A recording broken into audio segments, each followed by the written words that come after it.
If I had to start again at 30% body fat, and my goal was to reach a lean 12 to 15% body fat with visible abs, I would follow a simple 5-step process. In this video, I'm gonna walk you through the exact process my clients and I use to hit our fitness goals while still enjoying life. Lift heavy, lift often. We're gonna get you absolutely shredded by doing heavy weightlifting plus walking. People think getting shredded involves doing insane cardio.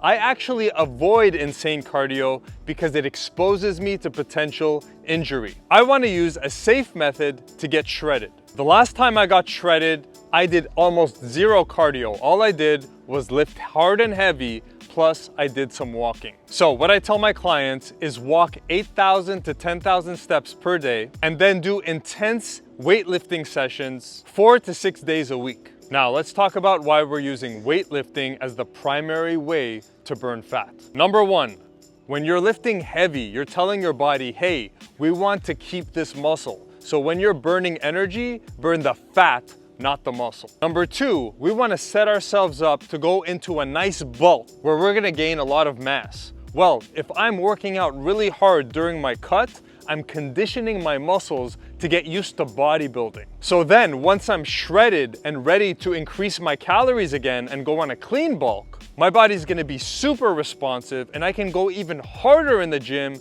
and then boom, I'll just start growing right away. Don't underestimate how effective walking is for burning fat. So the perfect program I would give you is lift heavy and hard 4 to 6 days a week, walk 8,000 to 10,000 steps every day, and 3 days a week in the gym after your workout, do a 20-minute cardio session on one of the machines. If you would like to know the exact training program I used, I've created a free PDF which is in the description box below. One of the most important things is you lift safely. So make sure when you're doing bodybuilding, you're executing the right technique. Never sacrifice your technique to try to lift heavier weights, because if you injure yourself, you could set yourself back 3 months, 6 months, even a year. And the way to enjoy your weightlifting sessions is to see it as therapy. I see the gym as my time off. It's me time. It's the time where I can go and pump out all these negative emotions,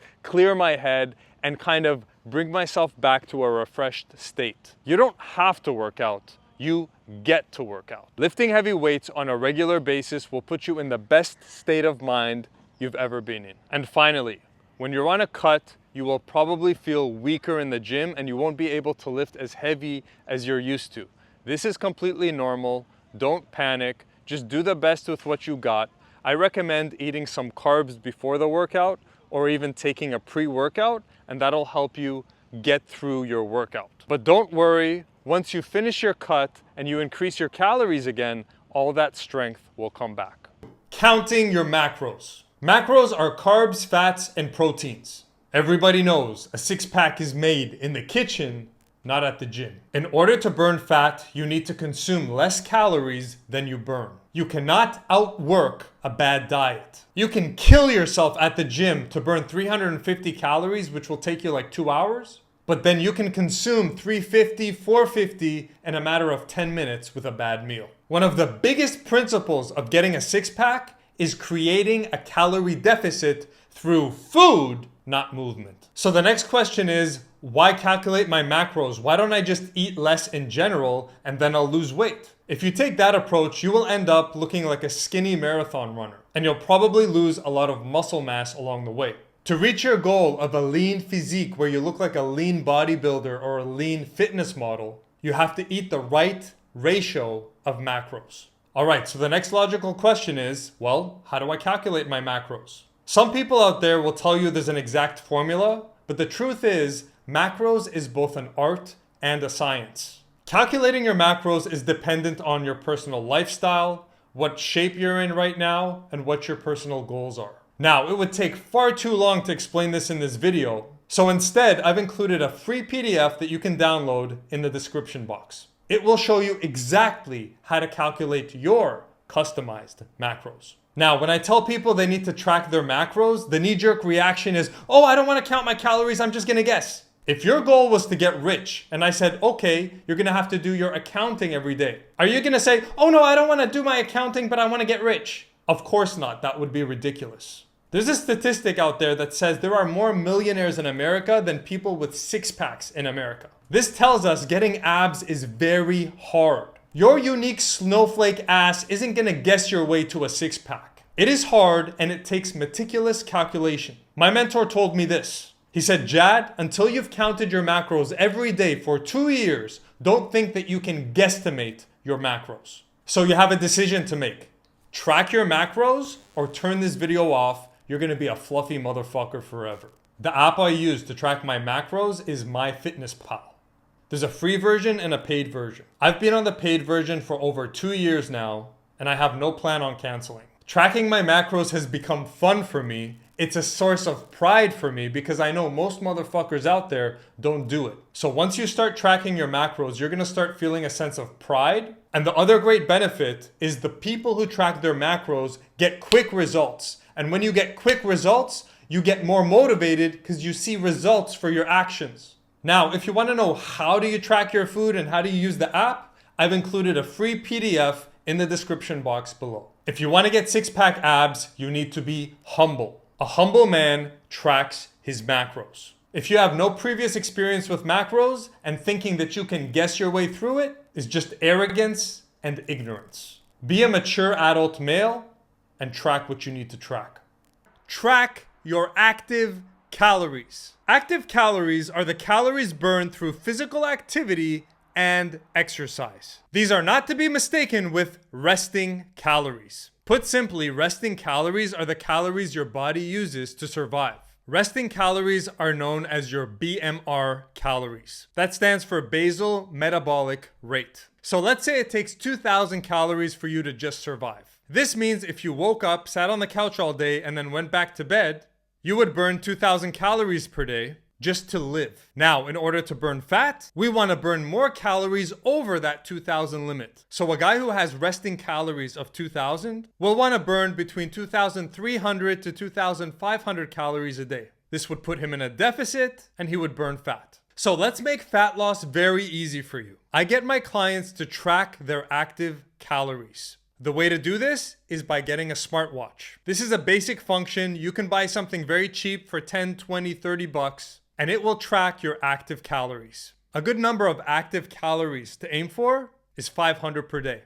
Creating a 500 calorie deficit through movement pretty much guarantees you're gonna burn fat. I use Apple and my active calories are represented in red. Make sure you're not calculating your overall calories. We need to know our exact move calories every day. Look at hitting your activity calories the same way you look at your macros, as a game. The guy who tracks his macros and his activity calories and keeps the active calories around 300 to 500 will make losing weight as easy as taking candy from a baby. A mature adult male is accountable. He takes account. Be mature and track your active calories. Tracking and avoiding common pitfalls. Make sure to take a before picture so you can compare it to your after picture. What gets measured gets managed. I'm 44 and here's how I've stayed lean for almost 2 years straight. My morning ritual is first I go to the bathroom. After that, I stand on the digital scale. And then third, I measure my waist. I am accountable daily to my body. Most of you guys don't even measure yourself once a month. It's no wonder you're overweight. What I tell my clients is don't worry about the scale weight. It will fluctuate depending on your water retention. The measurement that tells us the truth is the tape measure around your waist. If you're hitting your activity calories plus your macros, you're gonna see that waist measurement getting smaller and smaller and smaller. Professional bodybuilders ignore body fat testing. That is because even the most advanced methods aren't 100% accurate. You know what tool professional bodybuilders use to measure their body fat percentage? Their eyes. In a bodybuilding competition, are the judges there with body fat calipers? No, they're judging the contestants with their eyes. A lot of times my clients will come to me and they'll say, hey, I did a body fat percentage test.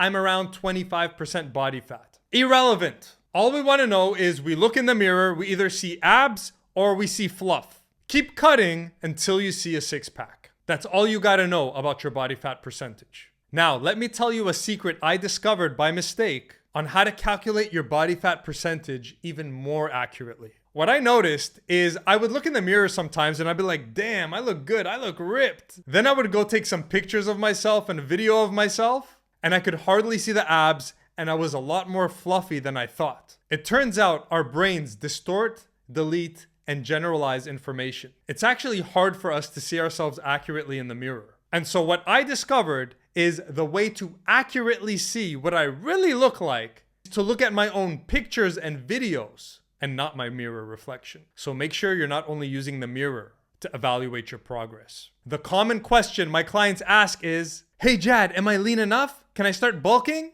The answer is always the same. Do you look chopped in your pictures and videos? The answer is no. Keep cutting.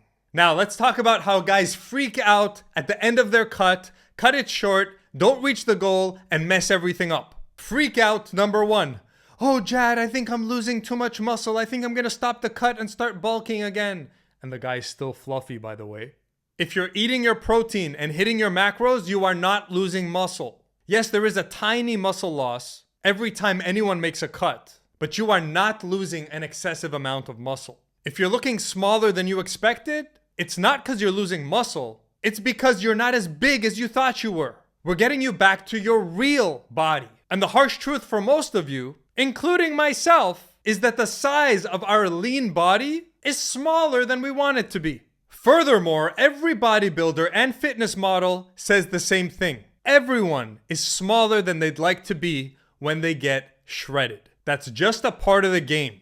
If you want abs, temporarily you will have to be smaller than you really like. The good news is, after we get you shredded, we'll put you on a reverse diet and clean bulk you up to the size you want to be. And the reason why we cut before we bulk is because you want to build a big physique on a chopped body. That way, as you grow in muscle, you're still going to look lean and good during the process.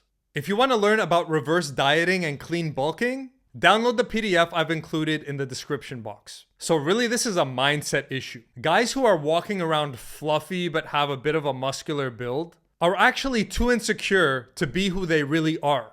The guy may be walking around at 180, but in reality, he's a lean 160. Wes Watson said it best. Before you can be who you want to be, you first have to be okay with who you are. Please don't be one of these puffy, fake-ass, insecure motherfuckers who thinks being a puffy 180 is better than being a chopped 160, 165. You look 10 times better with your shirt off and on when you're chopped and lean and you got that nice V-shape, six-pack abs, no muffin top, no love handles, no man titties, straight ripped. The next obstacle is an unexpected one. The people closest to you are gonna start insulting you. They're gonna say you look too skinny, you look old, you look sick, you look ugly. I can remember at least 4 cuts in my past that were cut short and sabotaged because I took those comments to heart. You gotta ignore all that bullshit. Why is it when we're out of shape, overweight, and fluffy, nobody says anything? But then when we're transforming into the 10.0 version of ourselves, they come and talk shit. I'll tell you this, at 44, nothing feels better to me than staying lean and looking good with my shirt off. Ignore what everyone says. All that matters is how do you feel about getting ripped. Don't ever stop your goal just because people are talking shit. Now, I know you've heard find your big why before, but we're gonna go at it from a different angle. We're not just looking for any why, we're looking for our identity-based why. The secret to getting a six-pack is in this famous book, Psycho-Cybernetics by Dr. Maxwell Maltz. In this book, he explains that it is impossible to act out of alignment with our identity. So if you want to get a six-pack, you have to make it a matter of identity. You got to make it your identity. When getting lean becomes a matter of identity, it switches from a should to a must. So how do you find your identity-based why? Let me tell you my story of how I accidentally found my identity-based why by listening to an ex-convict. In this picture, I was 42 years old. I just suffered a huge financial loss, both in real estate and cash, because there was a total economic collapse in Lebanon where the Lebanese lira lost 95% of its value. I went into a deep depression, and the way I deal with pain is through food. And so I ate myself into an absolute mess. It got to the point that I was so ashamed I didn't want anyone to spot me in public. I was talking to my best friend Stefan one day, and he recommended I watch a guy named Wes Watson. And so I clicked the video, and here was this huge, muscular, veins popping ex-convict. He was screaming, he was spitting, he was shouting, he was swearing, and he was throwing insults at me. But as I listened, I realized this man cares, and he has a real message. His message was simple. Stop dealing with your pain using self-destructive vices like alcohol, drugs, porn, and food, and instead heal that pain through self-inflicted adversity, which includes hard workouts and putting yourself under a strict diet. Instead of feeling sorry for yourself, use that pain as fuel to transform yourself into the 10.0 version of you. One thing Wes said really resonated with me. He said you can't think your way out of a negative state. You need to move your way out of a negative state. The pump is the cure. When you hit the gym, you heal yourself. So at that moment, I stopped seeing the gym as a chore. Now I saw it as my therapy and as my salvation. And here's where the identity comes in. Wes challenged my identity by holding a brutally honest mirror to my face. Here are some things he said to me through his video. What kind of man walks around with little man titties, a muffin top, and jelly rolls? How tough are you if you can't even control the food you put in your own mouth? Why are you sleeping in like you're rich and you're killing it at life? And the one that hit me the hardest? He said, by being the skinny, fat, low version of yourself, you're letting your people down.